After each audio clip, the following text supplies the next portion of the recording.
1987 වර්ෂයේදී ඉන්දු ලංකා ගිවිසුම අත්සන් කිරීමෙන් පසුව ජනතා විමුක්ති පෙරමුණ රට පුරා භීෂණයක් ඇති කිරීමට ක්‍රියා කරනු ලැබුවා. ඒ අවස්ථාවේදී රටේ මර්මස්ථාන ආරක්ෂා කිරීමේ බලය ජේ.ආර්. ජයවර්ධන ජනාධිපතිතුමා විසින් කැබිනට් ඇමතිවරුන්ට පැවරුවා.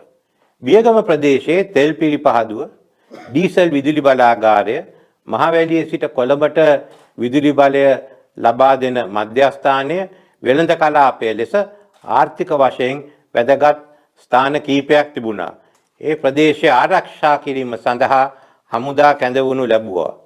ආරක්ෂා අංශවලට රැඳී සිටීම සඳහා ලංකා පොහොර නිපදවීමේ සංස්ථාවට අයත් ඒ වන විට අතහැර දමා තිබුණු ගොඩනැගිලි සහ නිවාස කීපයක් ලබා දීමට තීරණය කෙරුණි. ඒ වන විටත් ලංකා විදුලි බල මණ්ඩලයේ නිලධාරීන් එහි නිවාස කීපයක පදිංචිව සිටියා. මේ භීෂණ කාලය තුලදී සපුකස්කන්ධ පොලිස් ස්ථානයට පහර දී ස්ථානාධිපතිවරයා මරා දැමු ලැබුවා.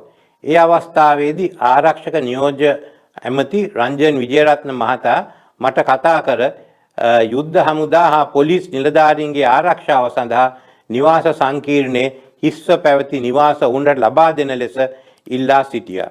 ඒ අනුව එවකට ඈවරකරු මගින් අදාළ නිවාස කැලණි පොලිස් අධිකාරී නලින් දෙල්ගොඩ මහතා වෙත පැවරීමට පියවර ගත්තා.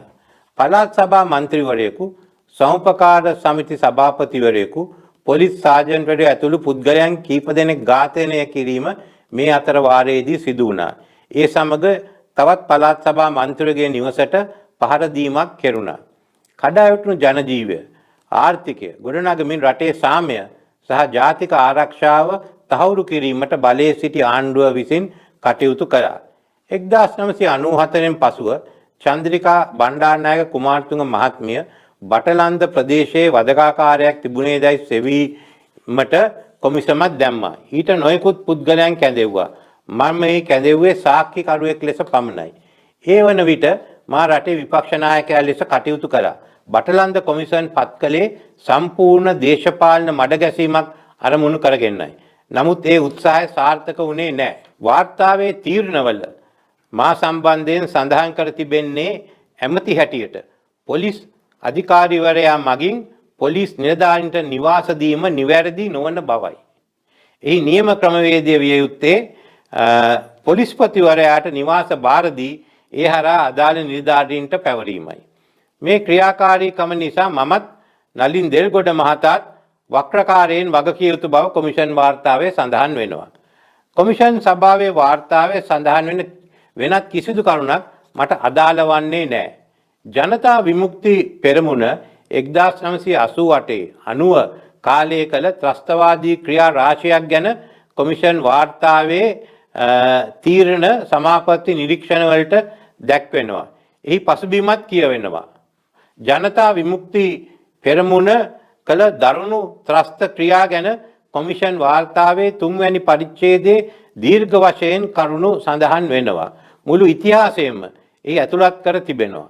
ඉහත කරුණු ඇරෙන්න අනෙක් කිසිම චෝදනාවක් මට අදාළ වන්නේ නැහැ.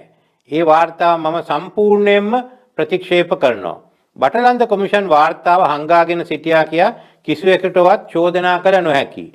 වර්ෂ 2000 දී පාර්ලිමේන්තු සැසි වාර්තාවක් හැටියට එය තිබුණා. නමුත් කිසිවකුත් ඒ සම්බන්ධයෙන් විවාද කිරීමට ඉල්ලීමක් කරේ නැහැ. අඩුතරමින් ජනතා විමුක්ති පෙරමුණවත් එවැනි ඉල්ලීමක් කළේ නැහැ. බොහෝ දෙනෙක් වාර්තාව පිළිගත්තේ නැහැ. ඒ නිසා පාර්ලිමේන්තුවේදී විවාද කිරීමට පියවර නොගත් බව අපට විශ්වාස කළ හැකියි.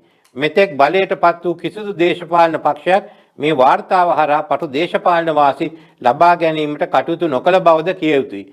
ඒ වගේම පාර්ලිමේන්තු සැසි වාර්තාවක් අවුරුදු 25කින් පසුව පාර්ලිමේන්තුවේ විවාද කිරීමේ කිසිම සම්ප්‍රදායක්